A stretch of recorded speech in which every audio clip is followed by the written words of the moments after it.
welcome back to Newcastle Student Radio with Katie and Ellie. Are you back now? Yeah, I'm back in the room. Right. On to the next topic of discussion. We are talking about hostility towards the foreign students on campus, which I think is a very good topic, actually. I think it's a very important topic because, some question to you, boy. Are you at university? No, I'm at college. You're at college. Yeah. So I don't really... So are there many international students at your college?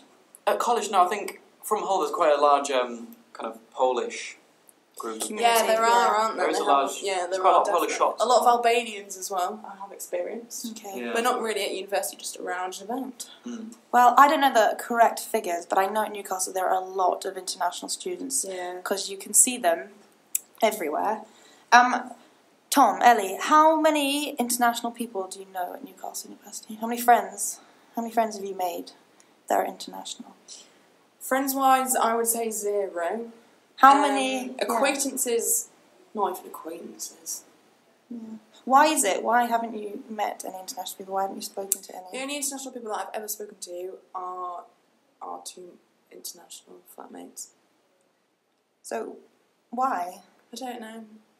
They are. When you walk into... when I went to work the other day for the first time, there are international students there, and they are actually really good to talk to. They're so interesting. Yeah, way more interesting. They do actually have a lot to say, but I think you kind of get maybe nervous that if you speak to them, they might not understand what you say. But you won't know until you find out. I know. As well. Yeah, they probably do, but I don't know. I think everybody just seems to feel quite like hesitant to actually go up to somebody and just be like, "Hi, my name's blah blah blah." But what you don't realise is they're the ones that are terrified. Those are the ones they have flown, from the other side of the world. They don't know anybody. You may have come here. You're like, "Oh my god, I knew you from school." You know exactly. But they are the ones completely alone. If you want to, you live in Hull. Yeah, you can get on a train, a couple hours, go home for the weekend. These guys can't because 1, it's a million miles away, and 2, it's expensive. I mean, Tom, do you have any international friends at Newcastle? No. In my defence, my subject is not something treasured or seen as important to most international students. Do you know what? For good reason. If they make a massive effort to get all the way over here, they don't want to study a washy subject. What would you class as international? Well, international, I think... Outside of the UK. Yeah. Right. Yeah. Who have we just... What about our American international students?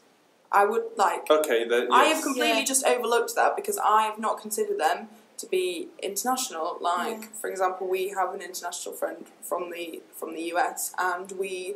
Like, I don't consider her to be international because, like, I feel comfortable being able to go over to her and just talk to her because, obviously, like, she speaks perfect English, and I do not class that as international. Like, obviously it is, but, well, same language and same very similar culture as well. Yeah, exactly. No real... So... But I'm talking about people that are completely different, completely different language. Yeah, that's what I should have established, a different language. So do you think the language barrier is quite... But they obviously can speak English, otherwise they wouldn't be here learning English. Definitely. So that shouldn't be something stopping people from talking. I think to a degree they sometimes, and it's our fault, not theirs, because we should really make a massive effort to absolve them into our groups, but they do kind of seek out people they do have a connection with in the same way we do. I remember the first people I sort of actually went to drinks with were people I knew from before, and then you get to meet other people, and they kind of group up, and then sometimes, unless you make an effort to really try and involve them, it's hard. They kind of stick. Well, I know the Asian community they like to hang out with one another. Yeah. But interestingly, I do actually I've met quite a few international people just because I find them so interesting. I love the fact that they have left their home, country, come all the way over here. I think they have big balls to do that.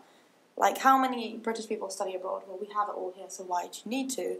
But nobody would even think to do it. But one girl I was speaking to is actually from Lithuania, and she was just flabbergasted that when British people, well, not necessarily all of them, but when they come into a seminar group, they don't say hello to everybody. She's like, in my country, you walk into a room, you see someone you don't know, you say hello.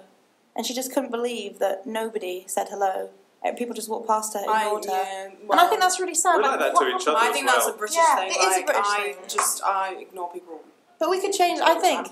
You should just, when you're walking down a street, people actually go to so much effort just to not look at you so they don't have to smile. Like, people put their heads down, pretend they saw a bird, like, flying off into the distance. Do you know what I mean? Look up and get smile. Your phone out. Yeah, get your phone out, pretend you got a text. Oh, yeah. I think That's in more general we effort than might- just smiling yourself. Yeah, we all might be. I think we're all generally quite hostile. Yeah. But, like, I think if you're out tomorrow and you see someone walking past you, or someone walks past you, smile, say hi, but not too creepily. Otherwise, you might get. That's my problem. That's why I avoid it. I was advised to. Yeah, by therapists. Just don't communicate with anyone. But I'm serious. In your next seminar, your next lecture, go sit next to someone you've never met before, and just be like, "Hi." I mean, there's no harm in doing that and being friendly. And you might find that you have something in common. You might actually find that you have mutual friends. Well, you'll never know until you try it. Yeah, I guess that is. Maybe I feel like such a bad person. I know, the more you talk about it, the more It's a you good realise thought, and that- it's Yeah, no, definitely it specifically- is. It is something that we should all consider. And it's Yeah, very actually potent. do. It's a very serious issue in this country in particular. We have a kind of really weird way of stereotyping and grouping and kind of wanting to stay distant. Our views towards immigration and sort of foreign people in general are different from even countries we consider racist. Like, you think about Italy, you can think of it as being, Berlusconi and being pretty right-wing and non-PC in that respect, but their views on things like immigration are much more lenient than ours. Yeah, I would. We have Yeah. a really odd approach. But it's just because we have so many, well, especially like Europeans now, because it's so easy to travel within Europe, and Yeah, but the thing is, if you go to Europe, wherever you go, everyone speaks English anyway, so you do not have to make that extra effort anyway. yeah, Because you can but go just into like, a bar and say, "Can I have a beer?" and they will understand you like, perfectly. oh yes, yeah, no, it's true. Because everybody else knows the language. So we are lazy. We're lazy in, communicating with other people from different countries, and we are lazy in broadening our culture. Kind of arrogant as well. It's kind of Yeah. arrogant. But yeah, so the message. You go and if you go to a foreign country, you go and you expect Yeah, you expect everybody to understand your language. we've just hit 27 listeners. Actually, they might be watching as well because we do have a live Yeah. live webcam. My mum, We are not alone. she's watching us, but she can't hear us. Oh no! Oh, wow. She's in Switzerland. This so is she the can't most hear. in-depth thing. But yeah, basically the message from that discussion is that international students, or just general foreigners, are probably having a much tougher time than you realise. Yeah, Yeah. they definitely So are. take a time out to, whether it's just a little smile or it's a hey, are you okay? How are you? What's up?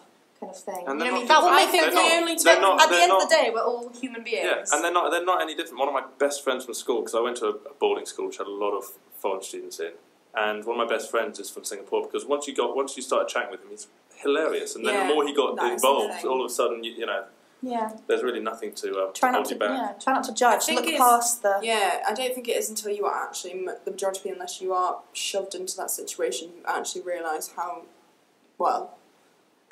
entertaining. Well, not entertaining, Yeah. but like how similar they are to you, and just like the only difference between you is you have cultural differences and they Yeah. can't speak your language very well. And they're probably But they're way still more the same interesting. age. Yeah, they're still the same age as you, and they still probably have the same interests. They probably still go out and they probably do this, they do that. Yeah. It's just we're all quite fearful to Yeah, but intimidated. interact. We are indeed. Right, have we got another song? We do indeed.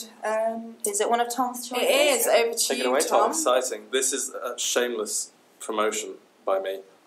This is my uncle's band, who I had the honour of playing with very briefly during my gap year. You can find him on MySpace. the name of his band's Tall Tree 6 Foot Man 6 foot spelled 6 as in the number. with the number. He is, funnily enough, he is actually 5'11", but he lies and says he's 6 foot.